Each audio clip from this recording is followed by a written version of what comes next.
नमस्कार दोस्तों, मैं हूँ मनविंदर और मेरे चैनल पे आप सभी लोगों का बहुत स्वागत है। सभी का मैं खैर मकदम करती हूँ दोस्तों। हुँ, हुँ। गाज़ियाबाद में जब से कन्वर्ज़न का केस सामने आया है, वाक़ई में एक सनसनी-सी फैल गई है। लेकिन ये कितनी हैरान करने वाली बात है ना कि घर बैठे-बैठे आपका धर्म परिवर्तन हो जाएगा। क्या वाक़ई में ही ऑनलाइन गेम के ज़रिए धर्म परिवर्तन हो रहा था?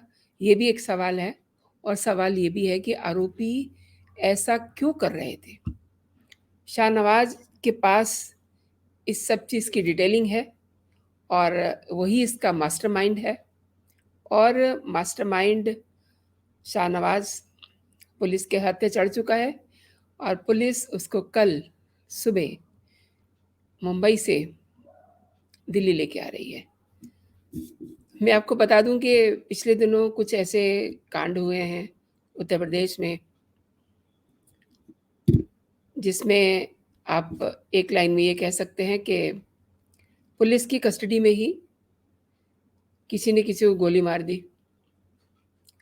तो इस वजह से पहले तो पुलिस ने ये कहा कि हम शाहनवाज़ खान को बाय रोड लेके आएँगे, लेकिन इस पे कोर्ट ने परमिशन नहीं दी और अब ये कहा गया है कि कल सुबह यानी कि मंगलवार सुबह शाहनवाज़ दिल्ली पहुँच जाएगा और उसके बाद उससे अगली बातचीत होगी। लेकिन मैं आपको बता दूँ कि ये पूरा मामला क्या है। इस पूरे मामले की शुरुआत हुई थी 30 मई को। गाज़ियाबाद में रहने वाला एक बच्चा, जो जैन परिवार से ताल्लुक़ रखता है, उसके पिता ने पुलिस में शिकायत की कि उसका 17 साल का बच्चा दिन में 5 बार जिम जाने की बात कह कर के घर से निकलता था। अब दिन में 5 बार अगर बच्चा जिम जाएगा, 17 साल का बच्चा, ऑब्वियसली माता-पिता को हैरानी होगी कि ये कहाँ जा रहा है, 5 बार वो भी। अब एक दिन उसके पिता को कुछ डाउट हुआ, तो अपने मन का डाउट क्लियर करने के लिए उसने बेटे का पीछा किया। उसने देखा कि बेटा मस्जिद में जाता है और वहाँ जाकर के उसने नमाज़ पढ़ी। तो उसके बाद बेटे से पूछा कि आपने ऐसा क्यों किया बच्चे? आप मस्जिद में क्यों आए हो? मस्जिद में जाना कोई बुरी बात नहीं है, लेकिन एक जैन परिवार का बच्चा अगर नमाज़ पढ़ रहा है तो ऑब्वियसली पिता का ये सवाल वाजिब था। तो उस बेटे ने कहा कि मैंने इस्लाम धर्म कबूल कर लिया है। ये सुनकर के पिता के पैरों के नीचे से ज़मीन खिसक जाती है। अगले ही दिन पिता अ, थाने जाते हैं और जिस मस्जिद में ये बच्चा नमाज़ कर पढ़ रहा था, वहाँ के मौलवी अब्दुल रहमान को जब थाने में पिता पहुँचते हैं, तो उनके कहने पे अब्दुल रहमान को गिरफ्तार किया गया और मोबाइल और लैपटॉप की जाँच की जब पुलिस ने, तब ये पता चला कि ये धर्मांतरण करने वाला एक गैंग है। पूरा एक गैंग काम कर रहा है और ऑनलाइन गेमिंग से ये काम कर रहे हैं। पुलिस भी पहले चक्कर खा गई कि ऑनलाइन गेमिंग से धर्मांतरण का क्या कनेक्शन हो सकता है, किस तरीके से कन्वर्ज़न हो सकता है। बाद में जब पुलिस ने जाँच की, तो ये पता चला कि इस पूरे खेल का मास्टरमाइंड जो है, शहनवाज़ मकसूद उर्फ़ बद्दो, ये महाराष्ट्र के मुंब्रा इलाके में रहता है। मैं आपको बता दूँ कि मुंब्रा जो इलाका है, ये काफ़ी थिक पॉपुलेटेड मुस्लिम इलाका है। यहाँ 11 जून को पुलिस ने बद्दो को दबोचा और इस केस में 3 पीड़ित बच्चों से पूछताछ की है, जिन बच्चों का धर्मांतरण कर दिया गया था, जिन्हें अ, मुस्लिम धर्म इन 3 बच्चों ने अपना लिया था। अब इन लोगों ने कैसे मुस्लिम धर्म अपनाया, ये कहानी भी बड़ी इंटरेस्टिंग है। ये जो ऑनलाइन गेमिंग है ना, इसमें अब कब आप क्या खो बैठें या कब आप क्या पा जाएँ, ये आप नहीं जानते। क्योंकि ऐसे-ऐसे ऐप हैं कि अचानक से आपकी नज़र के सामने आते हैं और फिर आप उसमें खो जाते हैं। आपको फिर दीन दुनिया का कुछ ख़्याल नहीं रहता।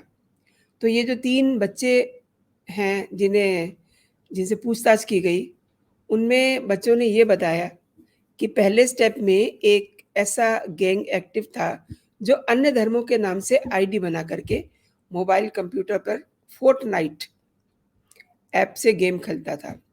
अगर कुछ लड़के गेम हार जाते, तो उन्हें कुरान की आयत पढ़वाई जाती। यानी कि ये उनको एज़ ए पनिशमेंट कुरान की आयत पढ़वाई जाती थी और फिर उन्हें गेम जिता करके कुरान पे पूरा भरोसा दिलाया जाता था। आप हैरान हो रहे होंगे, लेकिन ये बच्चों ने बात बताई है, तो बात काफ़ी सही है। और सेकंड स्टेप में डिकोड ऐप के ज़रिए मुस्लिम लड़के हिंदू नाम की यूज़र आईडी बना करके हिंदू लड़कों से चैटिंग करते थे। उन्हें इस्लामिक रीति-रिवाज़ अपनाने के लिए बहलाते थे। और तीसरे स्टेज में वे प्रतिबंधित इस्लामिक प्रवक्ता जाकिर नाइक के कुछ वीडियो, स्पीच और उनके कुछ स्लोगन उनको सुनाते, उन्हें बताते और उन्हें अपनाने के लिए प्रेरित करते। साथ ही वे इस्लामिक कल्चर और रीति-रिवाज़ के संबंध में जो भी जानकारियाँ उन्हें उपलब्ध करा दें। मैं दोस्तों यहाँ पे आपको रोक करके कुछ याद दिलाना चाहती हूँ। आपको याद होगा अभी पिछले कुछ दिन पहले ही सबने द कैरल स्टोरी को एक बड़ा प्रोपेगेंडा बताया था और कोई मानने को तैयार नहीं था कि इस तरीके से ब्रेन वॉश भी होता है लड़कियों का। अब ये जो बात मैं आपको बता रही हूँ, तो आप ये कहेंगे कि ऑनलाइन गेमिंग के ज़रिए भी क्या कन्वर्ज़न हो सकता है? तो ये तरीका जो मैं आपसे डिस्कस कर रही हूँ, ये तरीका है कन्वर्ज़न का। और ये जो गेम खेलने वाले बच्चे हैं, इनकी उम्र ऐसी होती है कि उन्हें 1 मिनट के लिए अपने माता-पिता की बात भले ही समझ ना आए, लेकिन ऐसे-ऐसे लोगों की जो इन ऐप्स के ज़रिए मिलते हैं, उनकी बात ज़रूर समझ आ जाती है। तो ये उसी का नतीजा था कि इन बच्चों का कन्वर्ज़न हो गया और ये बाकायदा 5 बार मस्जिद में नमाज़ पढ़ने जाते थे। एक और बात है दोस्तों, जब पुलिस ने महाराष्ट्र से शाहनवाज़ को पकड़ा, तो उसने भी बताया कि ऑनलाइन गेमिंग जिहाद में पकड़े गए आरोपी जो मौलवी हैं, अब्दुल रहमान जिन्हें नन्ही भी कहा जाता है, फोर्टनाइट गेमिंग ऐप के ज़रिए 2021 से उसे जानते हैं। ये पहले जान-पहचान हुई थी, यानी कि मौलवी के सिर पे ही सारी बात आने वाली है, जो एक प्राइमरी इन्वेस्टिगेशन में शाहनवाज़ ने बताई है कि इन मौलवी से वो 2021 में मिला था। फिर दोनों में एक-दूसरे से बात करने के लिए डिस्कॉर्ड ऐप के ज़रिए बात हुई।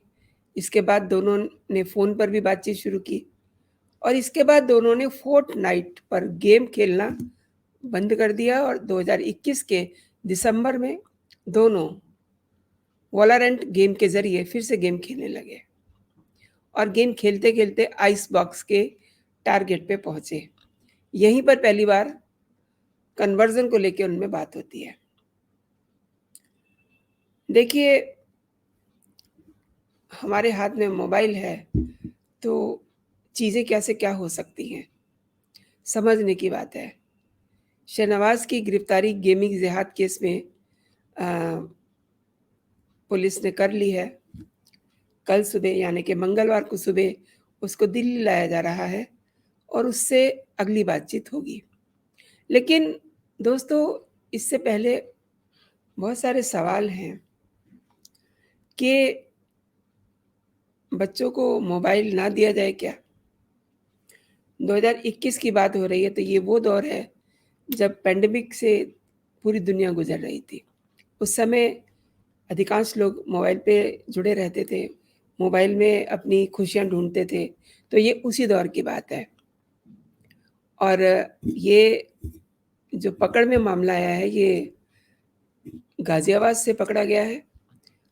बच्चों को बहलाकर, फुसला करके अ, कन्वर्ज़न करना और उसके बाद उनको मुस्लिम धर्म के जो भी नियम कानून होते हैं वो बताते हैं और इसी तरह से फिर एक दिन बच्चे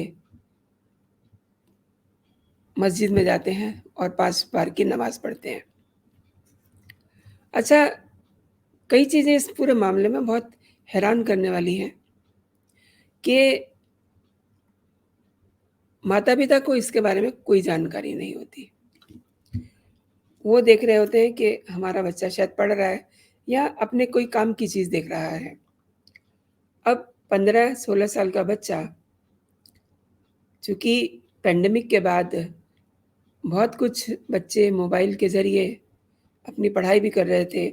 उसी दौरान उनको आदत भी हो गई कि वो अपनी स्टडी से रिलेटेड चीज़ों को मोबाइल या फिर टैब के ज़रिए देखेंगे, यानी कि इंटरनेट से वो कनेक्ट हैं।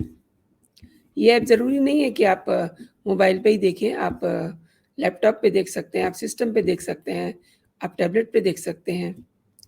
और ये जो अभिभावक हैं, पेरेंट्स हैं, उनके लिए एक अलार्मिंग हादसा है ये, कि वो ये देखें कि उनका बच्चा क्या कर रहा है।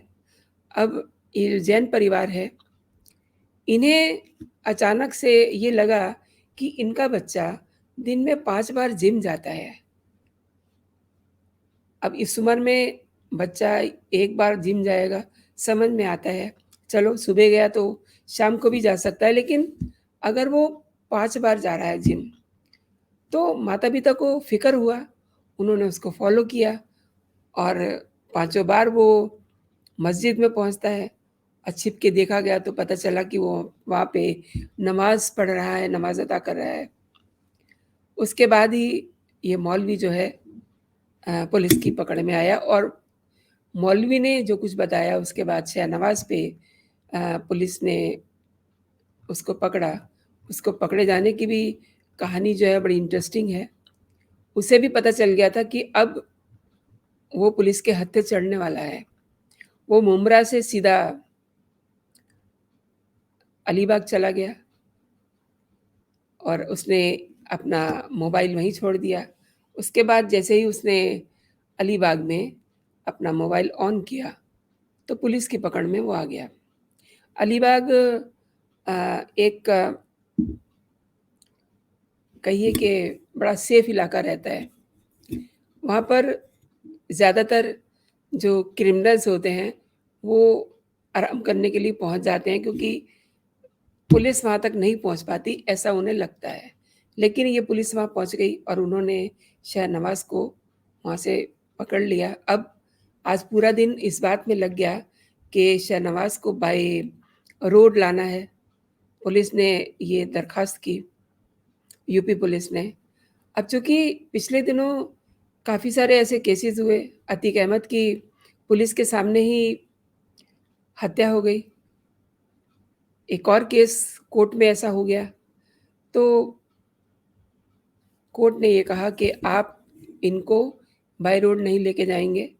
हालाँकि पुलिस ने ये कहा कि इनकी पूरी ज़िम्मेदारी हम लेते हैं, ये सेफ़ रहेंगे, इन्हें हम खाना खिलाएँगे, इन्हें हम दवाई भी देंगे, सब कुछ करेंगे, लेकिन इन्हें हमें आप बाय रोड जाने दीजिए।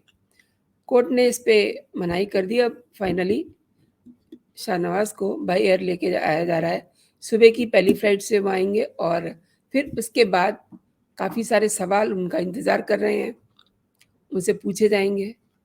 क्योंकि मतलब ये अपने आप में एक अनोखा ऐसा केस है, जिसने सबको चौंका दिया है कि वाक़ई क्या ऑनलाइन गेम के ज़रिए धर्म परिवर्तन हो रहा है?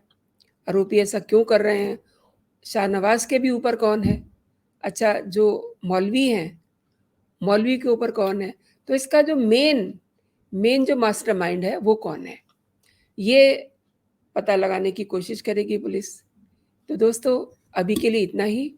आप अपना और अपनों का ख़्याल रखिए, ख़ास तौर पे अपने किशोर बच्चों का ज़रूरत से ज़्यादा ख़्याल रखिए। जब वो मोबाइल लेकर के बैठे हों, तो आप ज़रूर ये चेक करिए कि वो क्या देख रहे हैं।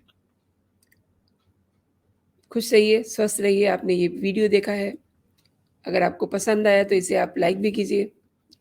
लाइक का बटन दबाइए और अभी तक अगर आपने मेरा चैनल सब्सक्राइब नहीं किया है, तो इसे सब्सक्राइब भी कीजिए, बेल आइकन दबाइए।